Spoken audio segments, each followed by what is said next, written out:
Fiancé Hugh, a psychologist, fell in love with his patient Daniela. Without hesitation, I reported their relationship to the hospital. Hugh was punished. Daniela also committed suicide due to depression. And I, too, faced Hugh's wrath. Being pushed down the stairs, falling in love with Daniela was my mistake. But how dare you drive her to death? Rewind. I have been reborn.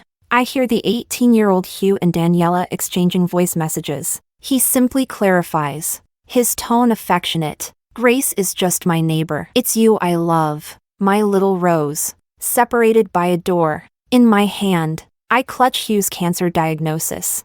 The paper crumpled. Chapter 1. Hugh and I grew up together. Our families were close. The adults often joked about arranging a childhood engagement. Almost everyone assumed we were a couple, just waiting for the right moment to make it official. During the winter break of our senior year, both Hugh and I had medical checkups. I was healthy, with all indicators normal. Hugh, however, was diagnosed with early-stage leukemia during this checkup. The moment I received the report, I went to Hugh's house and we looked at the report together. Thanks to timely treatment, the cancer cells in Hugh's body didn't spread, and he was cured within a year. In my previous life, I missed the college entrance exams that year to stay with him during his chemotherapy. After repeating a year, I still didn't get into my dream university and major. After Hugh recovered, he excelled in the exams. He unexpectedly got into the most prestigious medical school. After graduation,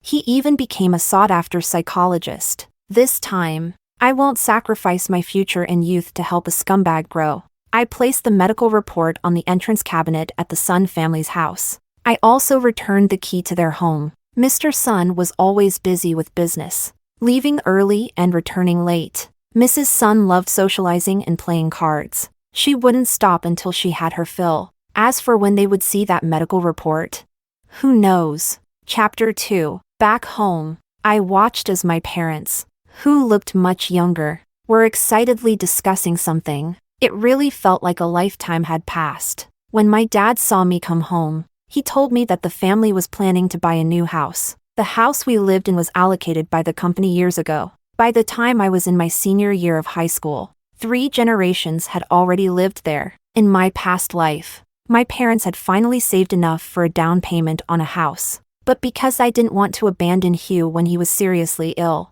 and when the Sun family couldn't afford Hugh's medical expenses, I even asked my parents to take part of the down payment to help the Sun family. This time, I sincerely smiled and responded enthusiastically at the dinner table. Sure. Are you thinking about the development in the south of the city?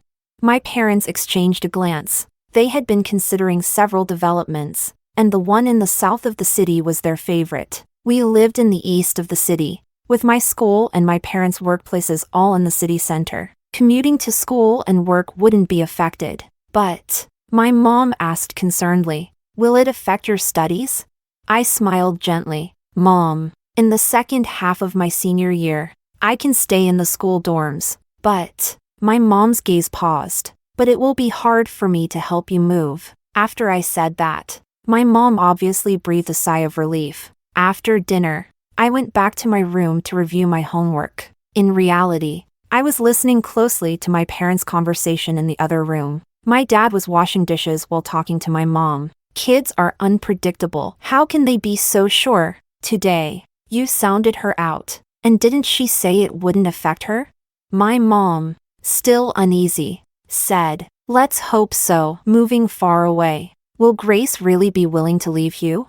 My dad was more optimistic. Grace has always prioritized her studies. Don't worry. She has her own mind. Chapter 3. In my past life. After I started dating Hugh, my mom was always skeptical about our relationship. I asked her why. You always give so much, and Hugh has gotten used to your giving. This kind of relationship is actually unstable. Once, at that time, my mom didn't finish, but I interrupted her. Back then, Hugh was all I could think about. I just thought, with our feelings for each other over so many years, how could it possibly be unstable? Until the day Hugh missed our wedding dress appointment, and I went to the hospital to find him. I saw him holding Daniela on the desk. the two of them passionately kissing. Heh, there's really nothing in this world that's so stable it can't be broken. I secretly took a photo through the crack in the door. Then I sent it to all the hospital leaders' emails. If Hugh had cheated with someone else, maybe I wouldn't have been so angry and crazy, insisting that they both be ruined. But he cheated with Daniela. In my past life, Daniela was the poor transfer student Hugh inexplicably fell in love with during his senior year of high school. For her, Hugh bore the stigma of early romance. His grades plummeted. He skipped classes, got into fights, and even got suspended. He violated every taboo a student could. But Daniela, she messed up Hugh's youth, nearly ruining his future. After Hugh was diagnosed with cancer, she immediately cut ties with him. I even helped Hugh, who was battling cancer, to find her later on. But the Daniela I found was completely different from the gentle, resilient girl she pretended to be. She had affairs with many rich second-generation heirs. I looked at Hugh, struggling to survive in his hospital bed, and I couldn't bring myself to tell him the truth. Years later, when Hugh and I were about to get married, they ended up together again. My many years of love with Hugh, like a child I had painstakingly raised, drowned in that so-called river of time. My heart ached as if it were bleeding. So, I wanted them to hurt even more than I did. But after everything was exposed, I didn't get to see Hugh come to me with repentance and apologies. Daniela died. It was completely unexpected. I had no idea her depression was real. I thought it was just a trick to gain sympathy and get back with Hugh. Just like in high school, when she pretended to be a pitiful poor student but could still get into a Cayenne parked around the corner. She was too good at those things. Hugh, however, blamed everything on me. He fought with me. Falling in love with Daniela was my fault. But why did you have to kill her? I retorted without backing down. Did I really kill her? Why don't you say it's because you're a lousy doctor who couldn't cure her? Hugh, you're the one with no medical ethics. Treating depression. Did you have to treat it in bed? You have a fiancé, and she knew you were getting married. You both made the mistake first. So why put all the blame on me? Hugh laughed and cried, on the brink of a mental breakdown. But it didn't stop him from pushing me right out the window. Chapter 4. The sudden sensation of free-falling from a great height. It all overlapped with what happened in my dreams. I screamed in shock. My parents heard me and immediately rushed into my room to comfort me. Grace, what's wrong? Don't be afraid. It's just a dream. Just a dream? I looked up, saw my concerned parents in front of me, and wiped the sweat from my forehead. Mom, Dad, can we move out sooner? My parents exchanged glances and agreed. After my rebirth, I had two small goals. First, wait for Hugh to die. Second, make sure he dies far away. Chapter 5. Before the new semester started, I stayed home and didn't go out. Hugh texted and called me, but I just looked and didn't reply. I also muted all group chats related to him, since his family lived just upstairs from mine. He came looking for me several times, but either I didn't answer the door, or my parents brushed him off. Hugh was confused. In the past, I always made him the center of my life, revolving around him. My sudden disappearance was something he wasn't used to. But soon, his life was filled by Daniela. On social media, he started posting about picking vegetables in the countryside at dawn, taking pictures of the morning light and sunrise on a little cart carrying the vegetables, and sharing amusing stories from the market. At such a critical moment in our senior year, he had the leisure to travel from his home in the city center to Daniela's house in the countryside to help out. While all the students were burning the midnight oil, preparing for the college entrance exam, he was basking in the morning sun in the countryside, sweating in the fields. My eyes were red from exhaustion, reviewing endless practice tests, trying to claw back every precious point. He was haggling with customers at the market, passionately discussing the price of a pound of vegetables. His posts on social media revealed a shift in his mindset. The days when he didn't have to worry about life and could focus on studying, he now found boring, stifling, and suffocating. But the buying and selling at the market, to him, was vibrant, full of passion, and filled with the essence of life. I couldn't quite tell if it was Daniela's charm or if Hugh's cancer had muddled his brain. He blocked his parents and teachers from seeing his social media, but he shared everything openly with his classmates and friends. His close friends couldn't just stand by and watch him lose his mind. They tried to talk sense into him, only to be persuaded by him to buy a few more pounds of vegetables before leaving. They had no choice but to seek help from the teachers, Hugh's parents, and even me, hoping we could talk some sense into him. Chapter 6. My high school deskmate, Melissa, who used to be the biggest supporter of me and Hugh as a couple, called me, sounding like she was about to explode. "What's going on with you and Hugh? How did he turn into a heartless Don Juan over just one winter break? Messing around with other girls?" I couldn't help but laugh. "Don't laugh. Did Hugh break up with you?" I told Melissa about Hugh's confession to Daniela. Hugh and I grew up together as neighbors, so we might have seemed close, but he never confessed to me, and I never said I liked him. "Melissa, we were never together, so there's no breakup to talk about." Melissa paused for a moment, then launched into a tirade. "What a jerk Hugh is. He even remembers your period and brings you heat pads and ginger tea. How is that just being neighbors?" When we split into science and liberal arts classes, Hugh was better at science, but he chose liberal arts just to be with you. He even had a huge fight with the homeroom teacher in the office, and it was only because you gave in that you both ended up in the science class. During holidays, when haven't you helped him prepare gifts? And he always returned the favor. The only thing missing between you two was a confession. How did it come to this? I listened quietly as Melissa recounted everything. In the end, my heart tightened. Was it really just a confession we were missing? In my past life, I received that confession at Hugh's hospital bed. When Hugh saw me, exhausted and asleep by his bedside, he couldn't help but stroke my hair and softly said those words. "Grace, I like you." Such a beautiful promise. But it was because we were too young. What I thought was unwavering love, in reality, it was just Hugh feeling pity or gratitude toward me.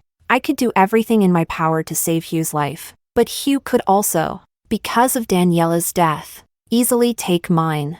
Who really loved who with unwavering devotion? Isn't the answer obvious? Melissa. Hugh is just one person. How could he be more important than the college entrance exam? Melissa's family had money. Even if she didn't do well on the college entrance exam, she could still be sent abroad to study, so she could ship couples without any pressure. But I couldn't. Melissa, being her cheerful self, didn't dwell on it. Screw that jerk. When we get to college, Grace, you'll have your pick of handsome guys. I laughed it off, not taking it seriously. I had already wasted too much for a relationship that wasn't worth it. Now, it was time for me to start reclaiming my life. Chapter 7. That night, we were having dinner at home. Suddenly, we heard loud arguments and the sound of things being smashed coming from upstairs at Hugh's place. My dad stood up. He and Mr. Sun, Hugh's father, had once worked together. Hearing the commotion, his first instinct was to go up and try to mediate. My mom frowned and told him to wait. My parents exchanged a glance and then looked at me. I calmly said, "Dad, they're all worked up right now. Why don't you wait a bit before going?" My dad hesitated for a moment, then sat back down. My mom said quietly, "The neighbors are all talking about it. Hugh's been going out to help a girl sell vegetables, and someone familiar saw him and told his parents." My dad picked up his chopsticks again. "Oh, so that's what it was." Since it didn't concern our family, there was no need to get involved. But after dinner, to our surprise, Mrs. Sun showed up at our door, leading Hugh, who had a bruised and swollen face. My parents were both taken aback, but they couldn't just turn them away. My mom was pulled to the sofa by Mrs. Sun, who started pouring out her grievances. At first, we thought she just needed to vent, but then Mrs. Sun pointed at Hugh, who was standing stiffly in the living room, and scolded. "This child has always been close with your Grace. It's all that vegetable-selling girl's fault for stirring things up, making him neglect his studies at such a critical time in his senior year to go help her in the countryside. Our families have been close for so many years. I only acknowledge Grace, and I won't let that vegetable girl ruin Hugh's future. It's Hugh who's wronged Grace. You need to bring Grace out here, and Hugh must apologize to her." Mrs. Sun's words were jumbled and contradictory, but her intention was clear. She wanted to tie me and Hugh together. My mom gently removed Mrs. Sun's hand. You're just too upset right now. Who is this vegetable girl? What's her relationship with Hugh? And what does this have to do with Grace? My dad quickly added. Grace hasn't even left the house all winter break and hasn't seen Hugh at all. Isn't that right? Hugh, who had been singled out, looked sullen and proud as he said, Mom, stop wasting your breath. I only like Daniela. Grace and I have nothing to do with each other. My mom chuckled softly. Mrs. Sun, did you hear what Hugh just said? Who Hugh likes has nothing to do with Grace. The only relationship they have is that of classmates and neighbors. Nothing more.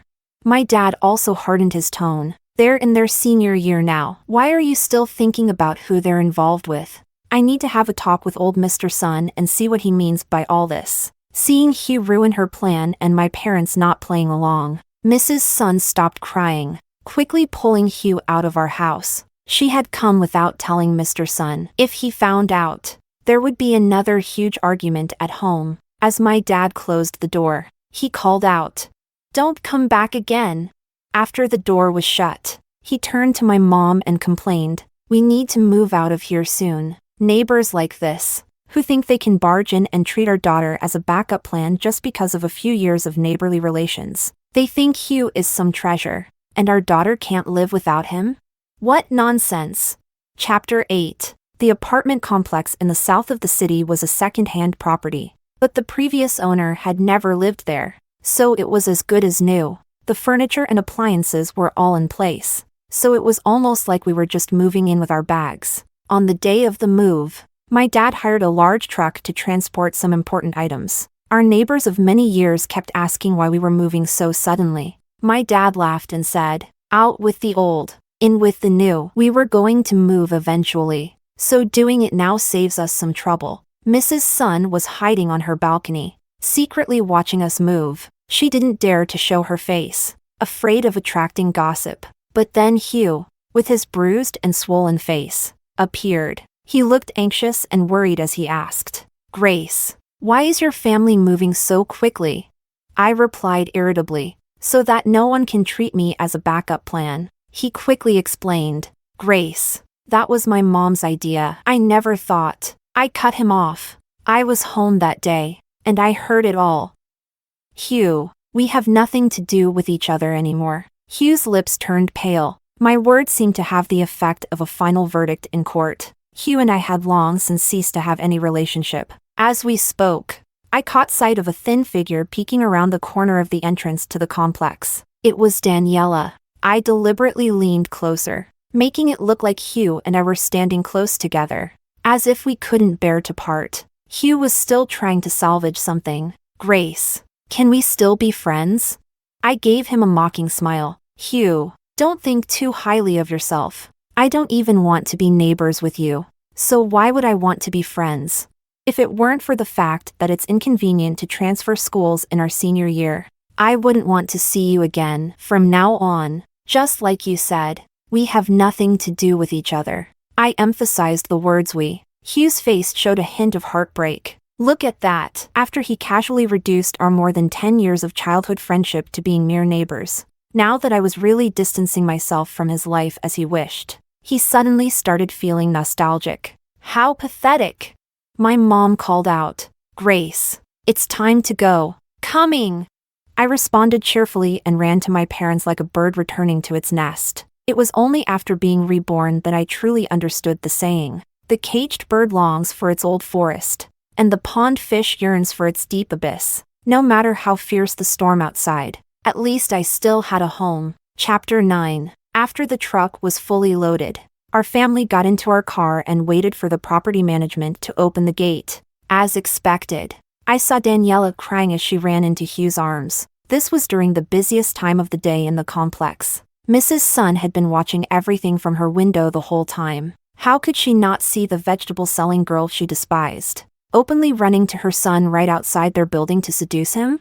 It wasn't long before Mrs. Sun rushed downstairs, forcibly pulling the two apart, and then slapped Daniela across the face. The security guards, eager to watch the drama unfold. Took their time. My dad frowned and honked the horn. Hugh looked over. In the rearview mirror, I could see his confused and embarrassed expression. This shameful and awkward scene was witnessed by our entire family. As we drove away, the security guard even gave us a see you later gesture. My dad, his face flushed with embarrassment, said, "We've known each other for years. They probably feel it's unfair for our family, so they deliberately slowed down to make sure we saw the whole show." Pfft. I couldn't help but burst out laughing. Laughter is contagious. My mom and dad also couldn't hold back and started laughing, though it might not be kind. Deep down, I couldn't help but think, serves them right.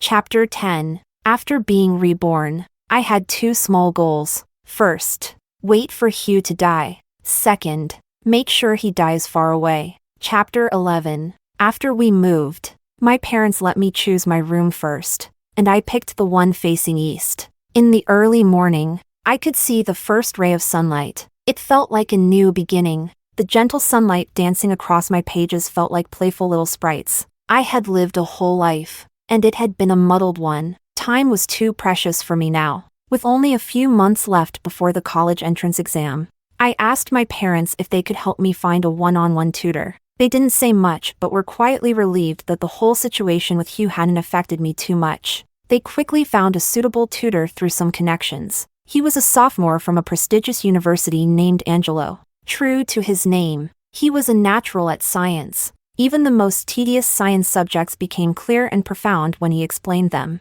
In my previous life, I had repeated a year. The college entrance exam had always been a source of regret and frustration for me. Even years later, I had nightmares many times, finding myself back in the exam room, staring at blank spaces on the big science questions. I was so nervous I couldn't breathe, trying to start writing, but nothing came out. The exam paper in the dream was blurry, and I couldn't understand a single word. When I woke up, I was filled with a painful urge to cry, but Hugh, lying next to me, would just sneer and say, "After all these years, you're still scared of the college entrance exam?"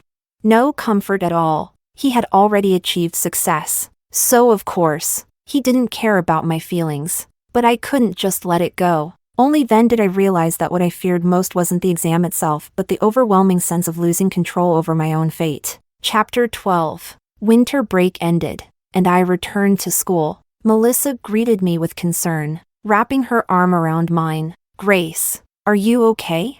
I was puzzled. Melissa explained. "Didn't you see the class group chat? An anonymous account posted a video on the campus confession wall." I watched the video on Melissa's phone. It showed Daniela going to your building, hugging Hugh, and then getting beaten by Mrs. Sun. Melissa continued. "The whole school is buzzing about it. They're saying that you and Hugh were childhood sweethearts. But somehow, Daniela, the little first-year White Lotus, managed to steal him away. Some people are even saying that you shot the video and that the anonymous account is you. They're all waiting to see how you'll win Hugh back." I frowned. This slander had splashed right onto me. Hugh and I were in the same class. I thought seeing him again would just be awkward, but it turned out trouble was finding its way to me. After class, the homeroom teacher gave the entire class a stern lecture from the podium. "This is the most critical time of your senior year. Can't you respect yourselves and others and stop with these ridiculous love dramas?"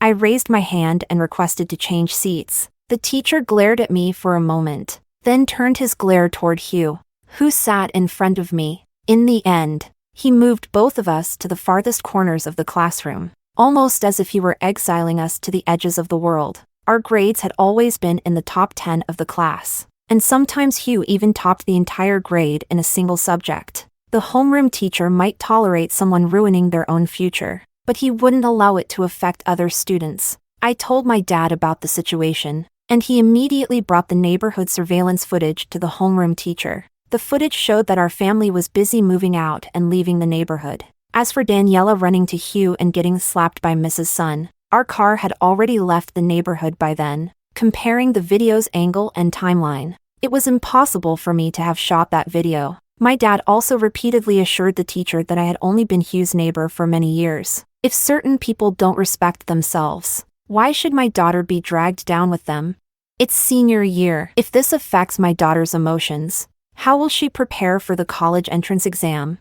Hearing how angry my dad was, the homeroom teacher felt ashamed and promised to clear up the situation for me. Chapter 13. The video on the confession wall was quickly taken down. Daniela's homeroom teacher in the first year called her parents to the school, knowing they were in the wrong. Her parents chose to discipline her publicly by dragging her forward and slapping her hard across the face. Coincidentally, Hugh, who had also been called in that day, witnessed the scene and immediately rushed over to confront Daniela's father. It was during a class break, and many teachers and students on different floors of the hallway witnessed the dramatic scene. Even Melissa couldn't resist running out to watch. As for me, I put on my headphones, blocking out the drama from my world. An ambulance arrived at the school. During the scuffle with Daniela's father, Hugh was pushed on the head, which caused him to collapse and start bleeding profusely from his nose. Many people were frightened. When he was taken to the hospital,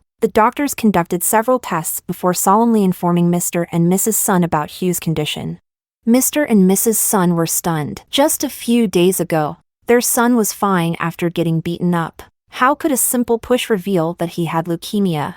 The news spread through the school, making many people feel like they were living in a real-life version of a tragic youth novel. The male and female protagonists, coming from vastly different backgrounds, were cruelly kept apart by the people around them, yet they still loved each other recklessly, defying their parents and throwing away their chances at the college entrance exam. Now, with Hugh diagnosed with cancer, this youthful romance gained an additional layer of tragic and touching emotion. Even Melissa was getting frustrated. Seriously, just a few days ago, Hugh was betraying you, and Daniela was taking over. How did it turn into a tragic love story? I smiled and ruffled Melissa's hair. Focus on your studies. This kind of storyline is so over the top that even soap operas would reject it. Why waste time on it? Melissa sighed in frustration. Right. Even reading books is better than watching those jerks. Heh. This story no longer needs me as the lovesick and malicious supporting character. Life is far more ruthless than any fictional villain. They'll learn that soon enough. Chapter 14. Due to his illness, Hugh couldn't come to school. It was clear that he wouldn't be able to take the college entrance exam this year either. Many of our classmates felt sorry for him and organized themselves into groups to visit him. But I didn't. Since he was in the early stages of treatment, Hugh sat on his hospital bed, holding Daniela's hand, smiling brightly. You should all envy me. I've found something more precious than life itself, true love. This line became something of a classic. Some friends who knew both Hugh and me would cautiously ask if I really didn't want to visit him. I would always raise the book or exam paper in my hand. There are more important things than visiting a patient. At that, they couldn't really argue. After all, they had as much to read and as many papers to fill out as I did. Heartless? Cold? Hugh and I had been ambiguously close for so many years, and many people thought we were a couple. Hugh never clarified. Later, when Daniela entered Hugh's life, he suddenly became eager to explain. Who am I to Hugh? Was I his to summon at will and dismiss as he pleased? He made mistakes and got sick, but that didn't mean he should drag me down with him. Some people would gossip behind my back, but if Melissa overheard, she would always fiercely defend me. Didn't Hugh say he found something more precious than life itself, love? If they're so great together, why are you talking about Grace? Unintentionally, I had purified her from being a fan of our supposed couple. As time passed, people stopped paying attention to me. Those who were interested in the situation were more focused on watching what Daniela would do. Chapter 15. At first, Daniela, who had become the center of the gossip, often took leave or came to school late. There was no need to ask why. Whenever someone did, she would tearfully mumble, Hugh is in the hospital. I need to go see him. When Melissa heard about it, she couldn't help but roll her eyes. Didn't they say it was in the early stages? Why does she act like he's on his deathbed? Her words were harsh, but I enjoyed hearing them. Still, I wouldn't let her dwell on it. I would just hand her more exam papers to practice with. Melissa, who had been at the bottom of the class throughout high school, suddenly saw her scores jump by over 100 points in the most recent exam. When she got her paper back, Her expression was as incredulous as our homeroom teacher's. She couldn't help but shout in excitement. "Grace, are these scores real? Did I really get this? This is the first time in my life I've scored so high without cheating." The homeroom teacher didn't even mention the possibility of her cheating. Given Melissa's personality and background, cheating was unnecessary for her. The teacher smiled at the whole class and said, "See? Until the very last moment before the college entrance exam, anything is possible. Keep working hard, boys and girls." Exactly. Who says that youth is only meaningful if it involves love? Studying and exams can be just as exhilarating. The whole class burst into laughter. Everyone felt a surge of motivation and a sense of achievement. Melissa became obsessed with studying. Once she set her mind to it, she only slept 3 hours a day. She stopped wearing colored contacts, stopped applying eyeliner, and only washed her face with water. Even if staying up late caused her to break out, she didn't care. She told me, "Now I understand how good it feels to be fulfilled. It's like if I work hard enough, I can really grasp something." A pang of emotion hit me, and I smiled softly. That feeling of grasping your own destiny. It was an opportunity one lost in my past life. Chapter 16. Half a semester had passed, and Daniela had skipped so many classes that it was becoming a serious issue. The school could sympathize with Hugh's illness, but they couldn't continue to tolerate Hugh and Daniela's early romance. It was severely damaging the school's reputation.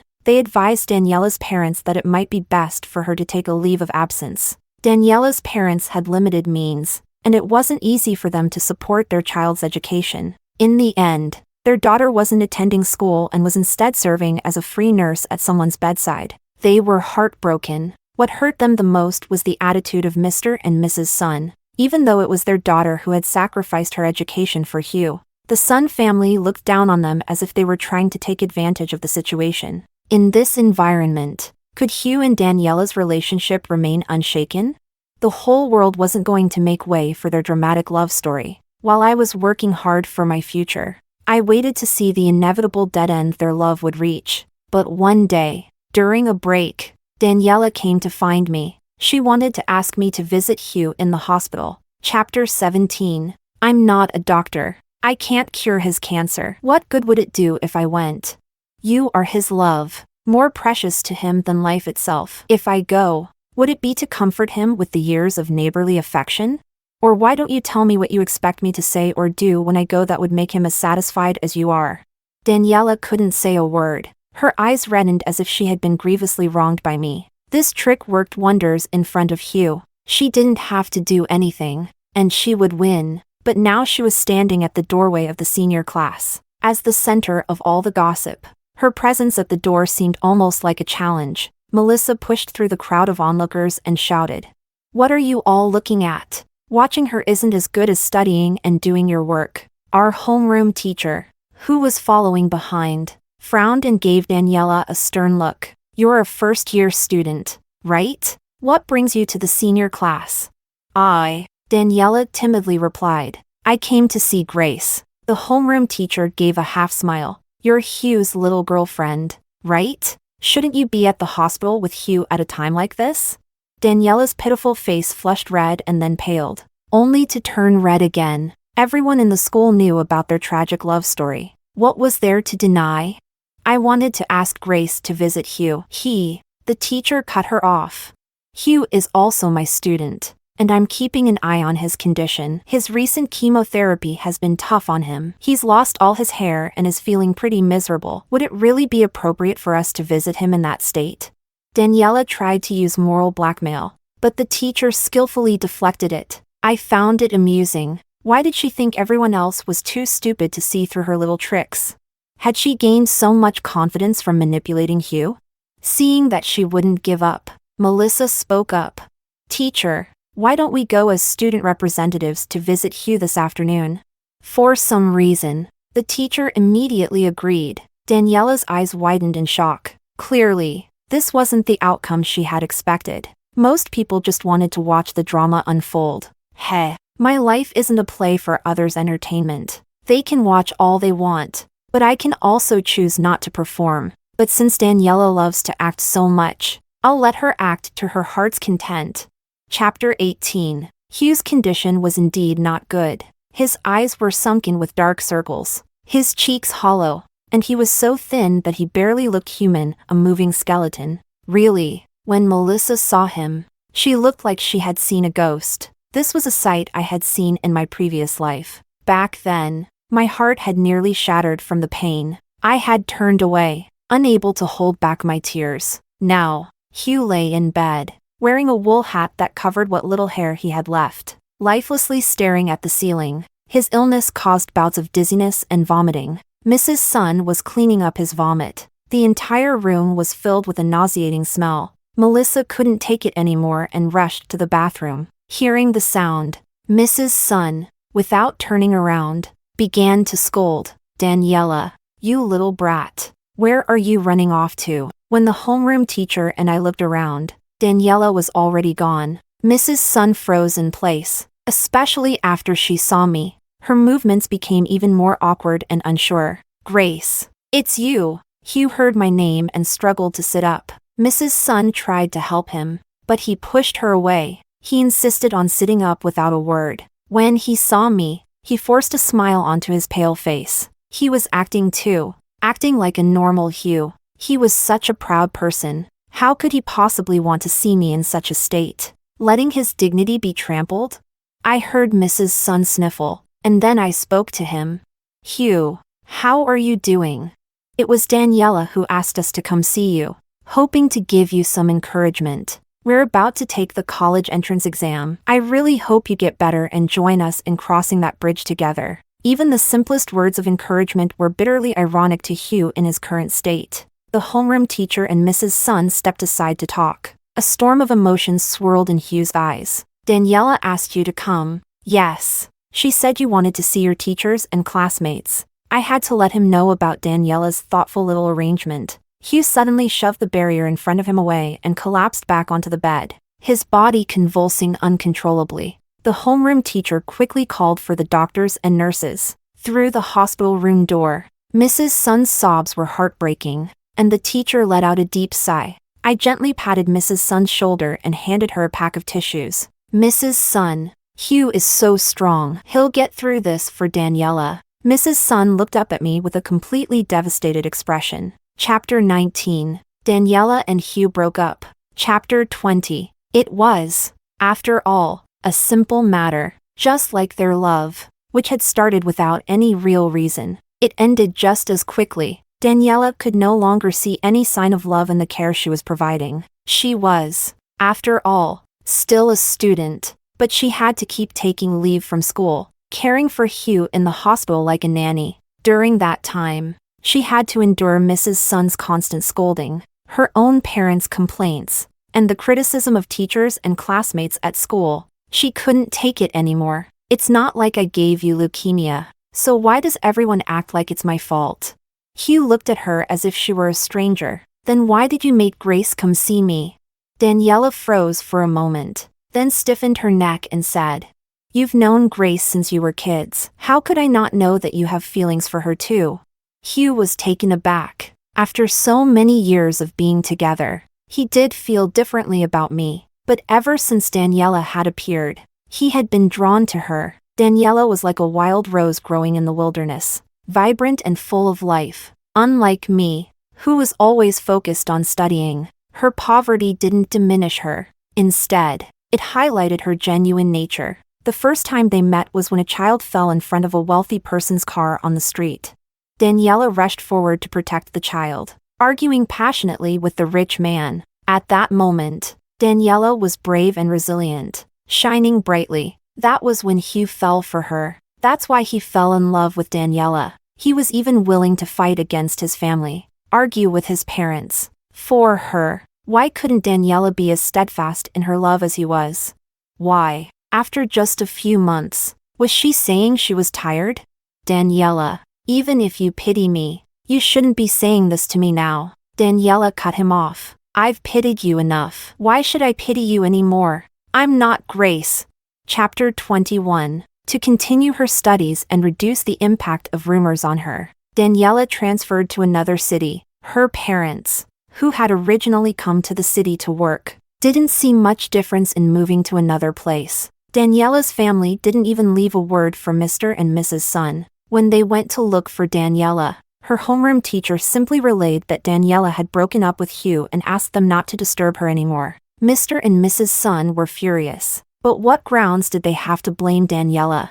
When you really look at it, this early romance seemed more like Hugh had delayed Daniela's future. Even Daniela's homeroom teacher and others felt the same. The once grand and dramatic tragic love story ended up being nothing more than a fleeting storm that passed after a few months. The students and teachers at school were busy with their own lives. When they heard about it, they just smiled and moved on. My parents heard about it too. After a bit of sighing and lamenting behind my back, they didn't say much more. Heh. In the face of life and death, what can a mere few months of early romance withstand?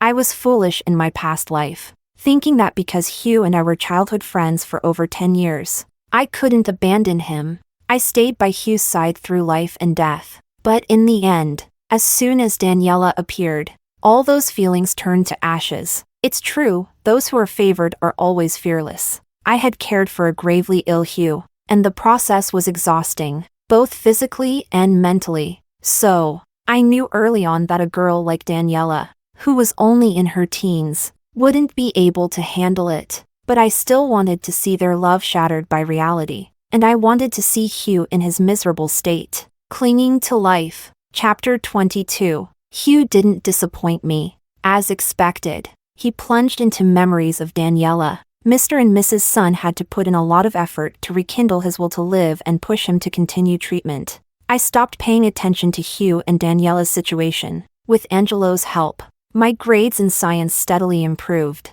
finally making up for my previous weaknesses. That June, I walked into the college entrance exam room. While waiting for the results, Melissa and I embarked on a whirlwind trip, visiting 3 cities in 7 days. In addition to experiencing the beauty of our country, we also stumbled upon some unexpected surprises. The exam results came out soon after. I got into the 211 university I had longed for in my past life. Melissa, making up for lost time, was accepted into a second-tier university. For most people, her achievement might not seem remarkable, but for Melissa's parents, it was a huge relief and a piece of fantastic news. Melissa declined the offer to study abroad and told her parents she wanted to repeat the year, aiming to get into the same university as me next year. Melissa's parents, of course, supported her decision. Chapter 23. After my first year at university started, I heard about Hugh again through Melissa.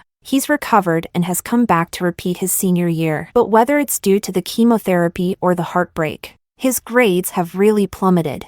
Oh, really? Melissa noticed my lack of interest and decided to switch topics to something more intriguing. So, how are things with Angelo?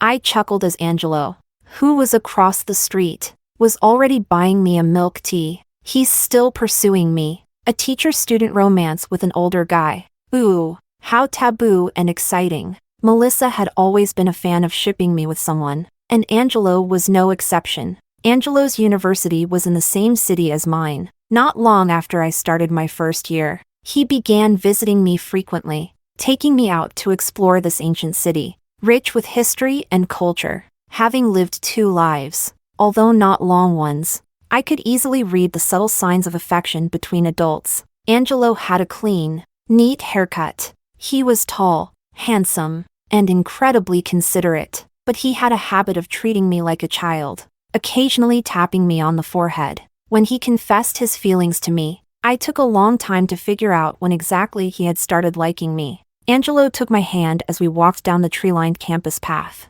leaves crunching beneath our feet. Actually, we met when we were kids. I'm 2 years older than you, and we used to live in the same residential complex. I often played with you and the other kindergarten kids, playing games like tag. Then, when I started elementary school, my family moved away. I vaguely remembered having an older brother figure like that, but it was so long ago. Many families had moved out of the complex over the years. I only stayed close with Hugh, and our bond was the strongest. I've always known about you, and when I heard your family was looking for a tutor, I volunteered. But you didn't recognize me and kept calling me teacher all the time. I laughed. No wonder you kept insisting I call you brother. Angelo took the opportunity to hug me, patting my hand as he said, "That way. We're not too far apart in age, and we can even count as childhood sweethearts." Childhood sweethearts? Yes. Who wouldn't count as childhood sweethearts at this point? Chapter 24. During the New Year's break in my first year of university, Angelo came to visit my family. My parents welcomed him with smiles, exchanging glances filled with satisfaction that needed no words.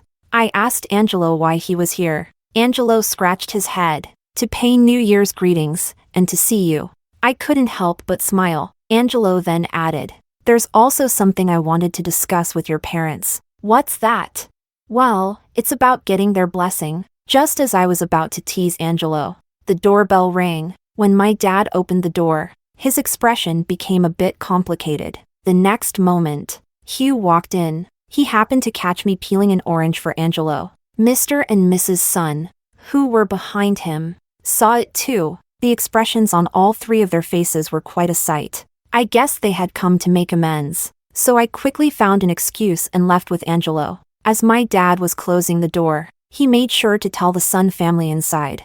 "Angelo is Grace's boyfriend. He came to see us for the new year." Angelo walked ahead of me, and I wasn't sure if he heard that or not. During the new year, most places were crowded, so Angelo and I went to Melissa's villa instead. Melissa had the whole floor to herself, even with more guests in the house. She wasn't one to entertain them. She'd hide upstairs, claiming to study, and no one dared to disturb her. She kept glancing at Angelo, her eyes curving into crescent moons with her smile. "So you're actually Mr. Jiang, the teacher." After just a few words, Angelo excused himself to the balcony for some fresh air. I could tell he was getting a little flustered. Melissa whispered to me, "He's so much better than Hugh." I told her about Hugh and his family visiting my house. Melissa scoffed. "Back when he lost interest in you, he said you were just neighbors. Now that you're not even neighbors anymore, what's he doing at your place?"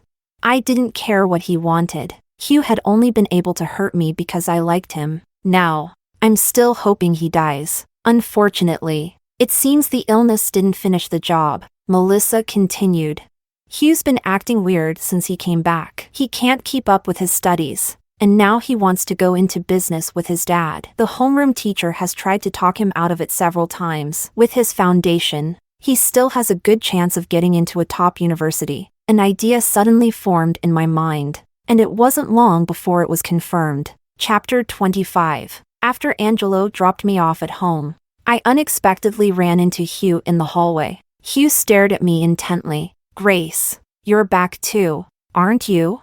Hugh had really come back. That look in his eyes was both familiar and strange. It was like the desperate longing of a traveler in the desert, hoping to see an oasis. I steadied myself. "This is my home. What's wrong with me coming back?"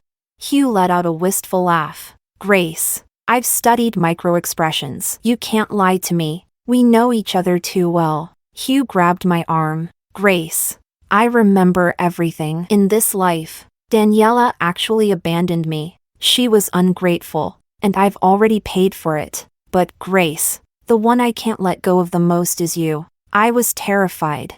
How could I not be? He was the one who pushed me down the stairs in my past life, the murderer. I took the chance to shake him off and ran frantically toward my front door. The door swung open, and the light from inside spilled out. It was my mom who had come out. Having heard the commotion, "Hugh, what are you doing?" I hid behind her. "My dad came out too. We've already made it clear to your parents today that you and Grace are absolutely impossible. Why are you still here?" Hugh didn't say anything, just looked at me with deep sorrow. I couldn't bear to look at him anymore. Hugh was taken away, forcibly, by his parents. My dad, disregarding years of friendship, issued a stern warning. "If Hugh dares to set foot in this neighborhood again, I'll have him sent straight to the police station." Mr. and Mrs. Sun, who had gone through so much to save Hugh, certainly didn't want his record tainted. In front of my parents, they even hit Hugh a few times, as if to vent their anger. My dad, mercilessly, told them to get lost. Chapter 26. I guess that Hugh must have returned while he was still undergoing treatment last year. But why did he come back? And after returning, why didn't he go straight to find Daniela? He hated me so much, blaming me for Daniela's death. So why did he now say that I was the one he couldn't let go of? No matter how many questions I had, they couldn't quell my fear of him. I had worked so hard to build a new life, to find a new love, to have a fresh start. If he wasn't willing to let me go, would I lose all of this? No. I absolutely wouldn't let that happen. Chapter 27. Hugh kept sending me WeChat messages, asking to meet and talk. What was there left for us to talk about?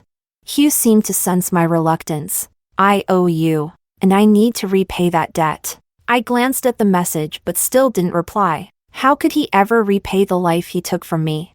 Late at night, in a state between sleep and wakefulness, it felt like I was back in my past life. There was a meticulously chosen Western restaurant, where without any prior notice, Hugh took out a ring and got down on one knee to propose to me. It was the moment I had waited for so many years to arrive. How could I have refused?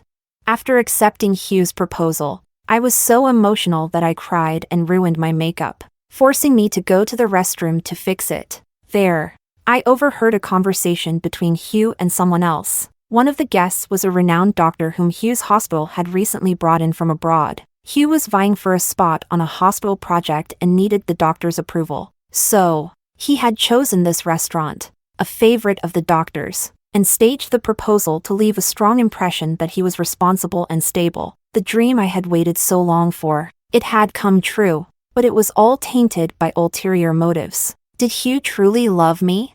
In my past life, I was only fooling myself. At least he's willing to marry me, to take the next step in life with me. But now, I'm with Angelo. The love I have now is nothing like the one-sided devotion I experienced in my past life. I can clearly see what true love is, love that is good for both people. Chapter 28. I agreed to meet with Hugh. He wanted to atone, and I gave him the chance. But with conditions. The meeting had to take place in another city. In that city, I had relatives who followed me discreetly, ensuring I wouldn't be taken advantage of. It was a flashy nightclub, filled with neon lights and loud music. Daniela, whom I hadn't seen in a long time, was there, wearing a revealing short skirt and dancing provocatively in the center of the dance floor. Her lace lingerie peeked out with every move, drawing cheers and whistles from the surrounding men. After her performance, she flitted through the crowd like a butterfly and finally settled on the lap of a rich playboy in one of the VIP booths. That playboy had taken her in as his mistress. She no longer went to school, nor did she sell vegetables. Now, she was a well-kept little rose. Hugh watched the scene with cold eyes. He recognized the playboy. It was the same man Daniela had argued with on the street back then. That dazzling Daniela had not only captivated Hugh but had also ensnared the playboy. Daniela's love for Hugh might have been genuine at first, but when had it turned into something else? I didn't know. Hugh and I knew each other too well. So well that I knew exactly how to make him feel the pain of 1,000 arrows piercing his heart. Living two lives hadn't taught Hugh patience. He grabbed a bottle of liquor and approached, but instead of smashing it over the playboy's head, he smashed it on Daniela's face. Chapter 29. Before the police took Hugh away, he said to me, in my past life, Daniela didn't commit suicide because of depression. She was pregnant and needed someone to be the father. When the playboy found out, he forced her to take pills and staged the suicide scene. When I found out, it was too late. I thought in this life I could start over with you. But then you came back too. You fear me, and you hate me. I can see it in your eyes. There's no way we could ever be together in this life. Grace, I'm repaying you with this life. I'm sorry. So it turns out Hugh wasn't as clever as I'd imagined. Despite being a psychologist, he had been easily fooled by Daniela's facade. I thought he truly loved Daniela. That's why he didn't mind her past or her abrupt departure all those years ago. I didn't expect things to be like this. In the end, it was the allure of that unattainable wild rose from his youth that had bewitched him. But now, Daniela was disfigured. The playboy might be rich, but it didn't mean he'd be willing to pay for her treatment. Daniela's parents insisted that Hugh must go to prison. Good. They didn't deserve a happy future anyway. Mr. and Mrs. Sun's hair turned gray overnight, but not long after, they got divorced. My dad said, old Sun had another family outside, with a child who's 7 or 8 years old. He stayed married only because of Hugh, but now, after Hugh finally recovered, he went and did something so foolish. My mom added, Mrs. Sun wasn't any better. To secure her future, she hired a young maid from the countryside to take care of Hugh, and she got pregnant. After Hugh recovered and was discharged from the hospital, Mrs. Sun went back to the countryside to force the girl to have an abortion. After Hugh was arrested, the poor maid's family had no money and caused a scene at our old neighborhood. That's how everything came to light. These were things I had no idea about in my past life when I was engaged to Hugh. No wonder Hugh had lashed out at Daniela so viciously. It was probably because he was utterly broken. His family had too many ugly truths. In this life, Hugh lost the career he was so proud of and the fame and fortune that were within his grasp. Not only did he relapse into a serious illness, but he also had to face the absurd mess his family had become. How did he survive his cancer treatment? Was it the child the maid was carrying that kept him going? No matter how many reasons or excuses he had, they couldn't hide the fact that Hugh was a vile person. In this life, with me and Daniela no longer at his bedside, he found someone else to take our place, a maid. Each one of us was just a tool for him. Hugh was never worthy of my love, and he certainly wasn't worthy to love me. Chapter 30. 3 more years passed. I was about to graduate from my senior year, and Angelo had already graduated and moved to work at a major company in Beijing. Angelo called to update me. I've already rented a place. It's close to the university where you'll be taking your graduate exams. The area is surrounded by hudongs and historical sites. You can roam the streets as much as you like. His words warmed my heart. From studies and work to leisure and play, he had thought of everything for me. Angelo, why are you so good to me? Angelo chuckled softly. Aren't you good to me too? Every year, you get me new scarves and gloves. Even Melissa said. Compared to before, when it was like throwing a meat bun to a dog, Angelo really loves you a lot. She then added, with a hint of jealousy. My boyfriend can't even do that. Oh, Grace. I want new scarves and gloves too. Needing some materials for my graduate exams, I went back home. It was then that I learned from my parents about Hugh. He had died. The leukemia had relapsed. This time, not even his closest relatives were by his side. I had been reborn and welcomed a brand new life. Hugh had been reborn only to face a second, then a third round of chemotherapy. With no achievements to his name, betrayed by his true love, abandoned by his parents. Chapter 31. Hugh left behind a letter, which took more than half a year to find its way from his mother's hands to my home. My parents thought that people often speak kindly when they're close to death. I glanced at the envelope and noticed it had been opened and resealed. As if many others had read it before it reached me. A second-hand farewell letter, it was cheap. Chapter 32. After my rebirth, I had 2 simple goals. 1. Wait for Hugh to die. 2. Make sure he dies far away from me. After so many years, this outcome could finally be called a happy ending. Outside the car window, the sun was shining brightly. Birds were singing, and the flowers were in full bloom. In this life, I have my family, dear friends, and a true love. I can look forward to the next chapter of life with them, moving toward a brighter future.